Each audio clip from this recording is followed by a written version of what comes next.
Hello everyone, नमस्कार। मैं हूं अंकिता पांडे और स्वागत है आपका स्टडी आईक्यू में। आज हम देखेंगे sexual harassment of women at work place act 2013 का लेक्चर 3। हमने ऑलरेडी जो है सेक्शन 4 तक पढ़ लिया था। आज हम स्टार्ट करेंगे with the constitution of local complaints committee. अब अगर मैं स्टार्टिंग से बात करूं कि हम दो चीज़ों के बारे में हमेशा पढ़ते हैं, एक constitution of internal complaints committee जो हम ऑलरेडी पढ़ चुके हैं, और दूसरा है लोकल कंप्लेंट्स कमेटी। तो आज हम लोकल कंप्लेंट्स कमेटी क्या कॉन्स्टिट्यूट होता है, कैसे कॉन्स्टिट्यूट होता है, कितने लोग होते हैं, क्या टेन्योर होता है, ये सब देखेंगे। तो चलिए स्टार्ट करते हैं। सबसे पहले जो सेक्शन 5 है वो बताता है about notification of district officer.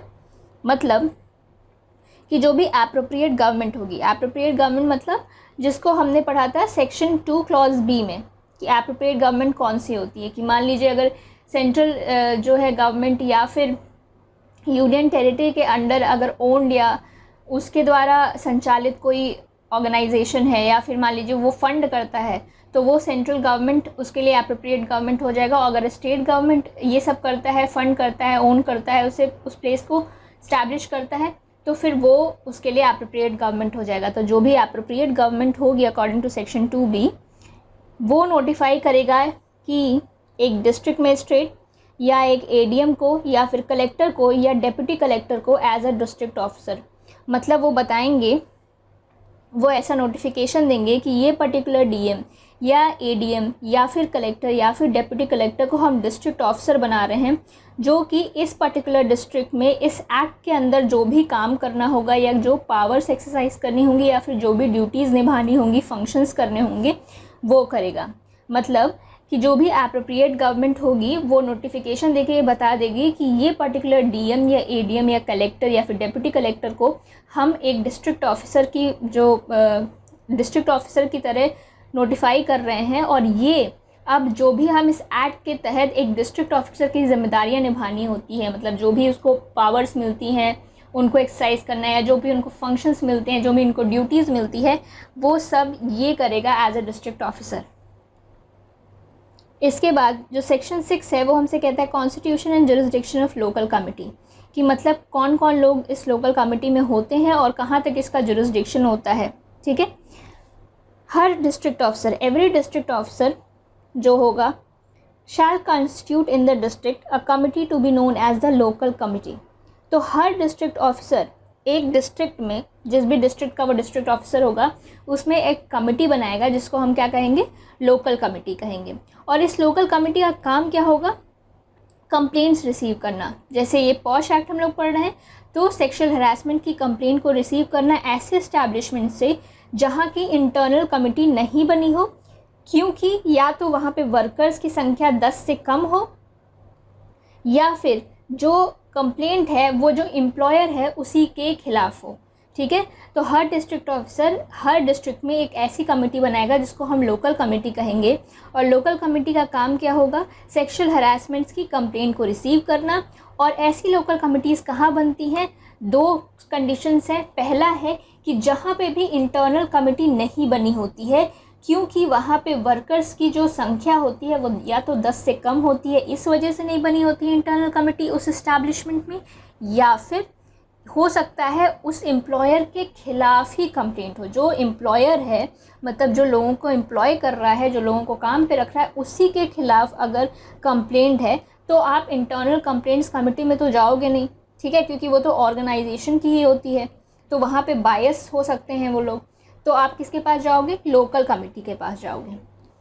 ठीक है, अब जो फिर कहता है the district officer shall designate one nodal officer. ठीक है, डिस्ट्रिक्ट ऑफिसर क्या करेगा, चूज़ करेगा एक nodal officer. Nodal officer means कोई भी ऑफिसर जिसको एक पर्टिकुलर किसी भी मान लीजिए स्पेसिफिक प्रोजेक्ट के लिए कोई रिस्पॉन्सिबिलिटी दी जाती है, तो वो हमारा नोडल ऑफिसर कहलाता है।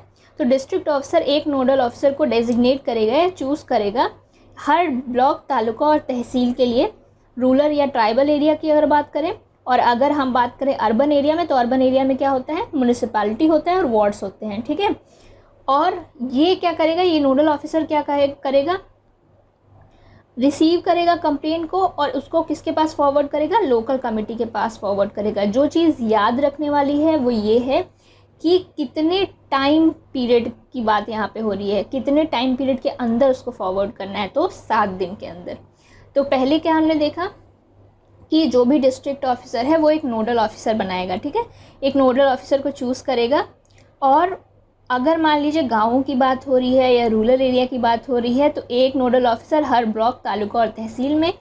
अगर जो है अर्बन एरिया या म्यूनसिपैलिटी की बात हो अर्बन एरिया की बात हो रही है तो हर म्यूनसिपैलिटी और वार्ड में एक नोडल ऑफिसर होगा। उसका काम ये होगा कि वो कंप्लेंट्स को रिसीव करेगा और किसके पास फॉरवर्ड करेगा, मीन्स किसके पास भेज देगा, जो लोकल कमेटी होगी उसके पास भेज देगा। और उसके लिए उसको कितना समय दिया जाता है, 7 दिन का समय, ठीक है। कंप्लेंट रिसीव करने से फॉरवर्ड करने तक का टाइम उसको 7 दिन का दिया जाता है। अब अगर हम बात करें कि लोकल कमेटी का जुरिसडिक्शन क्या होता है, तो जिस डिस्ट्रिक्ट में ये बनाई गई होगी उस डिस्ट्रिक्ट में उसका पूरा जुरिसडिक्शन होगा, ठीक है। अब 7वें सेक्शन में हम बात करते हैं कि composition, tenure and other terms and conditions क्या होंगी लोकल कमेटी की, मीन्स कौन कौन से लोग होंगे, कितने दिन के लिए बनाई जाएगी, कितने लोग कितने दिन के लिए काम करेंगे, ये सब बातें, ठीक है। तो local committee shall consist of following members to be nominated by the district officer. तो लोकल कमेटी में जो भी मेंबर्स होंगे उनको कौन नामित करेगा या कौन उनका नाम प्रपोज करेगा, डिस्ट्रिक्ट ऑफिसर। सबसे पहला जो इंसान होगा वो कौन सा होगा, चेयरपर्सन, ठीक है। अब जो चेयरपर्सन होगा, सबसे पहली बात तो वो एक एमिनेंट वुमेन होगी। ये याद रखिए कि जो चेयरपर्सन होगी कौन होगी, एक ऐसी एमिनेंट वुमेन, मीन्स एक ऐसी ज़रूरी महिला या एक ऐसी रिस्पॉन्सिबल, और जो कह सकते हैं ना आप, एक ऐसी महिला जो कि किस कामों में हो, सोशल वर्क में हो या वुमेन के कॉज के लिए कोई काम करती है। जैसे होते हैं ना डिफरेंट काम होते हैं, सेक्सुअल हरासमेंट से रिलेटेड अगर कोई भी तरीके का काम करे, कोई सोशल वर्क कर रही हो, किसी भी चीज़ में हो, लेकिन वो उसका जो फील्ड ऑफ वर्क होना चाहिए ना, फील्ड ऑफ वर्क जो है वुमेन से रिलेटेड होना चाहिए या सोशल वर्क से रिलेटेड होना चाहिए, ठीक है। तो उसे हम क्या करेंगे, चेयरपर्सन के लिए नॉमिनेट करेंगे। फिर क्या होगा, one member to be nominated from amongst the women working in block, taluka और तहसील और वार्ड और म्यूनसिपैलिटी इन द डिस्ट्रिक्ट। एक और मेंबर को हम नॉमिनेट करेंगे उन महिलाओं में से जो कि ब्लॉक, तालुका, तहसील, वार्ड या म्यूनसिपैलिटी। अब ब्लॉक, तालुका, तहसील मतलब गाँव वाले एरिया और वार्ड, म्यूनसिपैलिटी मीन्स शहर वाला एरिया, ठीक है। उसके बाद क्या होगा, 2 members of whom at least one shall be a woman to be nominated from among such NGOs और associations committed to the cause of women। फिर 2 मेंबर्स और चूज़ किए जाएंगे जिसमें से एटलीस्ट एक जो होगी ऐसी वुमेन होगी जो किसी NGO में से नॉमिनेट की जाएगी या फिर ऐसे एसोसिएशन या ऑर्गेनाइजेशन जो कि वुमेन के किसी कॉज के लिए काम कर रहे हो, या फिर कोई ऐसी पर्सन जो कि फेमिलियर हो किससे, सेक्सुअल हरासमेंट के इश्यूज से, ठीक है। अब ये थोड़ा सा कंफ्यूजिंग लग रहा है, मैं इसको थोड़ा और अभी सिंप्लीफाई कर दूंगी आगे ताकि आप आसानी से याद कर सकें। Provided that at least one of the nominees should preferably have a background in law और legal knowledge. Provided means exception दे रहा है कि एटलीस्ट जो 1 नॉमिनी होगा उसको लॉ की नॉलेज होनी चाहिए, ठीक है। और फिर प्रोवाइडेड फर्दर, और एक्सेप्शन में क्या है कि एटलीस्ट जो 1 नॉमिनी है वो ऐसी वुमेन होगी जो कि शेड्यूल कास्ट या शेड्यूल ट्राइब से या अदर बैकवर्ड क्लासेस से या फिर माइनॉरिटी कम्युनिटी से बिलोंग करती हो according to the central government notification, ठीक है। और डी है, concerned officer dealing with the social welfare और women and child development in the district shall be a member ex officio. और जो भी एक ऑफिसर होगी जो कि उस डिस्ट्रिक्ट में सोशल वेलफेयर या वुमेन और चाइल्ड डेवलपमेंट के मुद्दों के लिए, मतलब मान लीजिए कोई ऑफिसर है तो वो कंसर्न्ड ऑफिसर जो है यहाँ पे भी एक मेंबर होगी ex officio be by the virtue of her office, मतलब जिस पोस्ट पे वो है उसकी वर्च्यू से वो यहाँ की भी मेंबर अपने आप हो जाएगी, ठीक है। अब इसके बाद कहता है the chairperson and every member of the local committee shall hold office for such period not exceeding 3 years। तो यहाँ पे टेन्योर बताया जा रहा है कि जो भी चेयरपर्सन है या फिर मेंबर हैं उनका ऑफिस जो है 3 साल से ज़्यादा का नहीं होगा।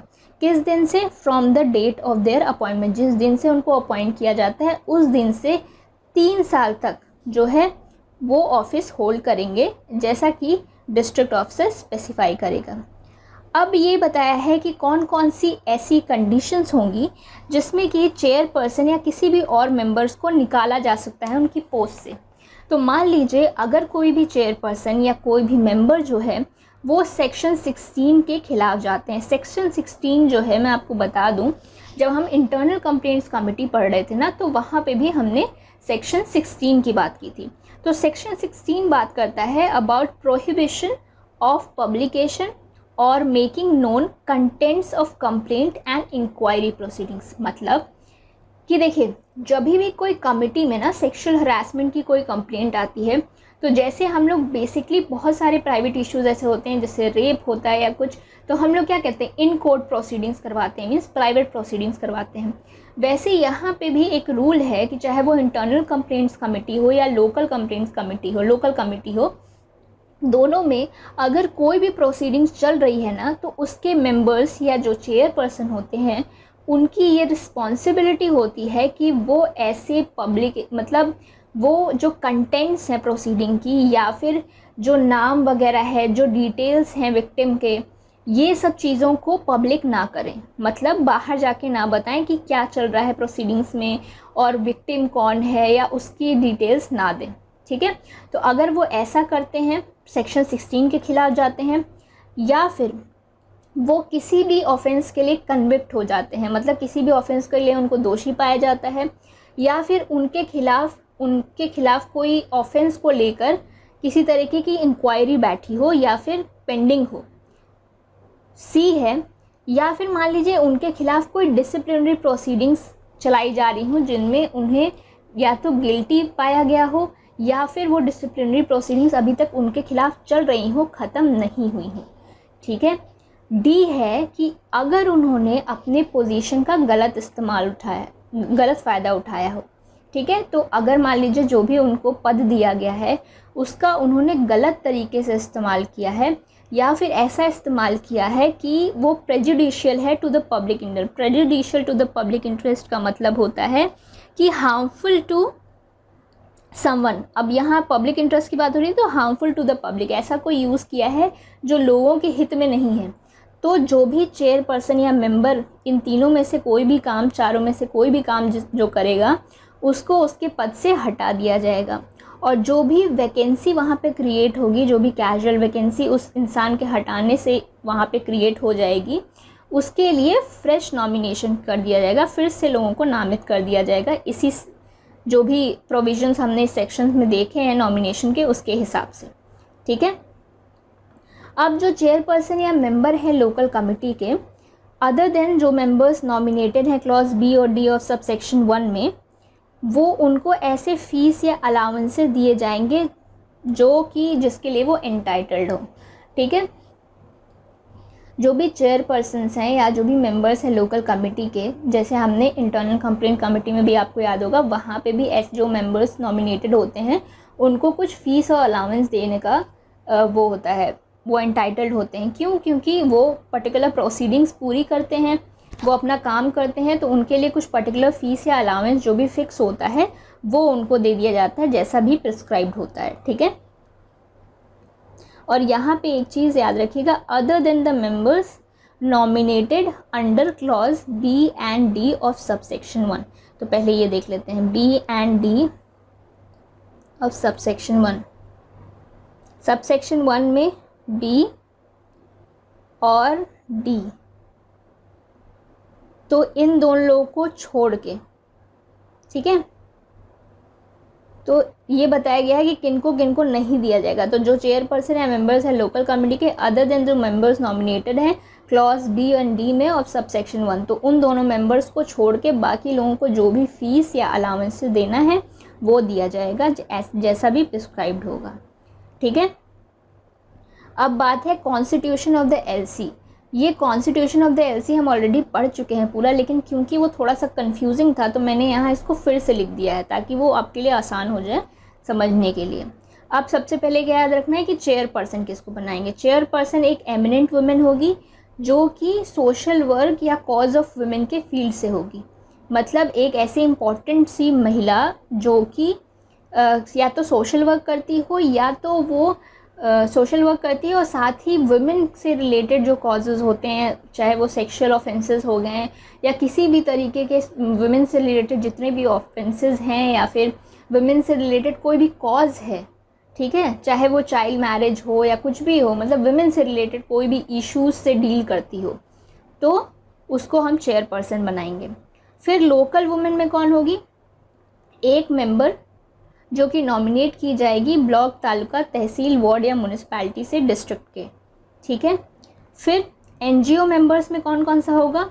2 मेंबर्स होंगे, जिसमें में से एटलीस्ट 1 ऐसी वुमेन होगी जो कि एक एनजीओ से नॉमिनेटेड होगी या फिर एक ऐसे एसोसिएशन से नॉमिनेटेड होगी जो कि वुमेन से रिलेटेड या सेक्सुअल हरासमेंट से रिलेटेड इश्यूज़ पे काम करते हैं। एक मेंबर ऐसी होगी, ऐसा होगा जो कि जिसका बैकग्राउंड लॉ में होगा, और एटलीस्ट एक मेंबर ऐसा होगा जो कि एक वुमेन होगी belonging to schedule caste, schedule tribes, यहाँ पे अदर माइनॉरिटी कम्युनिटीज़ भी लिख लीजिएगा जो कि सेंट्रल गवर्नमेंट नोटिफाई करती है, ठीक है। शेड्यूल कास्ट, शेड्यूल ट्राइब में ऐड कर लीजिएगा आप। अब हम बात करते हैं सेक्शन 8 में ग्रांट्स और ऑडिट्स की, ठीक है। तो ग्रांट्स और ऑडिट्स में यही है कि कैसे जो है कैसे जो पैसे वगैरह मिलते हैं या जो ग्रांट्स मिलते हैं, जिसको कहते हैं ना एक पर्टिकुलर अमाउंट मिलता है सेंट्रल गवर्नमेंट की तरफ से इन कमिटीज़ वगैरह को काम करने के लिए, उसकी बात की जा रही है, ठीक है। यहाँ पे लिखा है कि जो भी सेंट्रल गवर्नमेंट है वो after due appropriation made by parliament by law in this behalf make to the state government grants of such sums of money as the central government may think fit. तो central government जब जो है parliament, देखिए parliament law के हिसाब से ये तय कर देती है कि किस चीज़ के लिए कितने पैसे रखे हुए हैं, ठीक है। अप्रोप्रिएशन में यही होता है कि मान लीजिए कोई भी एक स्पेसिफिक यूज़ के लिए हमें पैसे यूज़ करने हैं, तो एक सर्टेन अमाउंट ऑफ मनी को सेट असाइड कर दिया जाता है। मींस अप्रोप्रिएशन आप ऐसे समझ सकते हैं कि money is set aside for a specific use. तो पार्लियामेंट क्या है, लॉ के हिसाब से कितना, मतलब किस चीज़ के लिए कितना मनी हमको अलग रखना है वो डिसाइड करती है, ठीक। तो central government after due appropriation made by parliament by law है, मतलब सेंट्रल गवर्नमेंट जो है जब पार्लियामेंट जो है वो लॉ के हिसाब से पैसा अलग कर देती है किसी स्पेसिफिक यूज़ के लिए, तो वो स्टेट गवर्नमेंट को वही ग्रांट देती है, ठीक है, जो उसको लगता है कि सही है किन चीज़ों के लिए यूज़ करने के लिए। जो भी फ़ीस या अलाउंसेस की बात की थी ना हमने सबसेक्शन 4 ऑफ सेक्शन 7 में, जहां हम कह रहे थे कि जो भी चेयरपर्सन हैं, अदर मेंबर्स हैं, उनको फ़ीस या अलाउंसेस देते हैं हम लोग, ठीक है। तो अब ये फ़ीस एंड अलाउंसेस कहाँ से आते हैं? तो ये देता है सेंट्रल गवर्नमेंट स्टेट गवर्नमेंट को, ठीक है। सेंट्रल गवर्नमेंट कुछ पर्टिकुलर ग्रांट देता है स्टेट गवर्नमेंट को, और ये ग्रांट कितना होता है? जितना कि सेंट्रल गवर्नमेंट को लगता है कि सही है। ये माई थिंक फिट नहीं है, ये मे थिंक फिट है, ठीक है, मे थिंक फिट। तो सेंट्रल गवर्नमेंट को जितना सही लगता है उतना ग्रांट ऑफ मनी वो स्टेट को देता है, किस चीज़ के लिए? ताकि वो फीस एंड अलाउंसेस, जिसकी हमने सेक्शन 7 में बात की थी, सब सेक्शन 4 में, जहां हम कह रहे थे कि चेयरपर्सन और अदर मेंबर्स को हमें क्या देना है? पैसे देने हैं या फीस या अलाउंसेस देनी है, वो देने के लिए, ठीक है। स्टेट गवर्नमेंट क्या करती है? इसके लिए एक एजेंसी सेट कर देती है। एक कोई भी एजेंसी होगी, ठीक है, गवर्नमेंट एजेंसी होगी, जो भी एजेंसी होगी, एक कोई एजेंसी जो है स्टेट गवर्नमेंट जो है सेट कर देती है, ठीक है। ये एजेंसी मान लीजिए, जैसे ऐसे समझ लीजिए कि कोई ऑर्गेनाइजेशन है गवर्नमेंट की मशीनरी में जो कि कोई भी स्पेसिफिक फंक्शन के लिए रिस्पॉन्सिबल है, ठीक है। तो स्टेट गवर्नमेंट इस पर्टिकुलर फंक्शन के लिए भी, ये फीस एंड अलाउंसेस वाले ग्रांट के लिए भी एक एजेंसी सेट कर देगी, और उस एजेंसी को जो भी ग्रांट उसको मिलेगा सेंट्रल गवर्नमेंट से वो जो है ट्रांसफ़र कर देगी, ठीक है। तो ऐसे याद रखिए कि सेंट्रल गवर्नमेंट से स्टेट गवर्नमेंट को पैसे मिले, स्टेट गवर्नमेंट ने इसे किसे ट्रांसफ़र कर दिया? एजेंसी को। अब इसके आगे कैसे चलेगा? एजेंसी क्या करेगी? Shall pay to the district officer such sums as may be required for the payment of fees और allowances referred to in subsection 4 of section 7। तो अब फिर से कैसे? एजेंसी ने किसको दे दिया? एजेंसी ने दे दिया डिस्ट्रिक्ट ऑफिसर को। ठीक है, तो सेंट्रल गवर्नमेंट ने दिया स्टेट गवर्नमेंट को, स्टेट गवर्नमेंट ने एक एजेंसी बना दी और उस एजेंसी को ग्रांट्स को ट्रांसफ़र कर दिया। अब एजेंसी क्या है, किसको दे देगा ग्रांट, पे कर देगा डिस्ट्रिक्ट ऑफिसर को। अब ये बात करें कि जैसे देखिए अमाउंट तो ट्रांसफ़र हो गया एजेंसी में, लेकिन उसको कैसे मेंटेन या ऑडिट किया जाएगा तो उसके बारे में पढ़ लेते हैं। The accounts of the agency, जो कि सबसेक्शन 2 में जिसके बारे में बात की गई है, वो कौन मेंटेन और ऑडिट करेगा,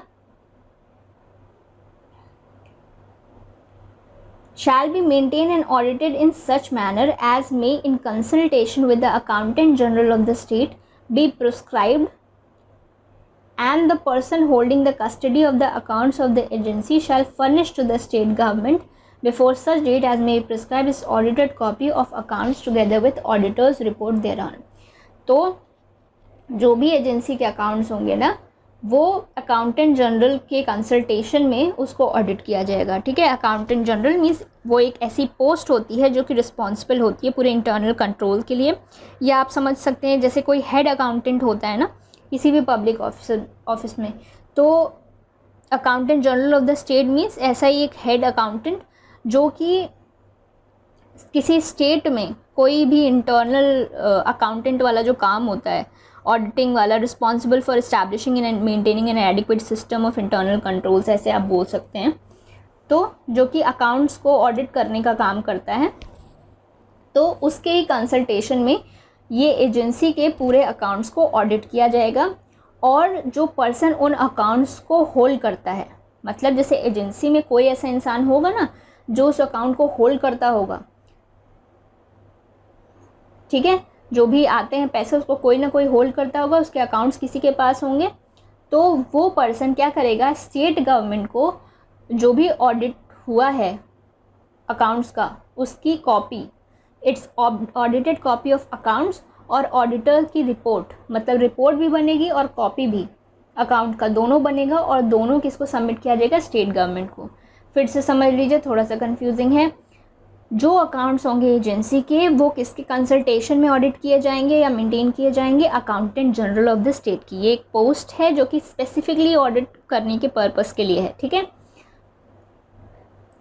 और क्या होगा, जो भी पर्सन जिसके पास एजेंसी में अकाउंट्स की कस्टडी होगी ना, मतलब जो पर्टिकुलर अकाउंट्स है इसमें पैसे आ रहे हैं उसकी जिसके पास भी कस्टडी होगी, वो उसका ये काम है कि वो स्टेट गवर्नमेंट को जब ऑडिट हो जाता है तो ऑडिट, जिन अकाउंट्स का ऑडिट हुआ है उसकी कॉपी, ऑडिटेड कॉपी जो होती है अकाउंट्स की, और साथ ही ऑडिटर रिपोर्ट, मतलब जो भी ऑडिट करता है वो एक रिपोर्ट प्रिपेयर करता है। ये दोनों चीज़ें, ऑडिटेड कॉपी ऑफ अकाउंट्स और ऑडिटर रिपोर्ट, दोनों ही किसे सबमिट करेगा, स्टेट गवर्नमेंट को। Thank you so much, hope you understood it.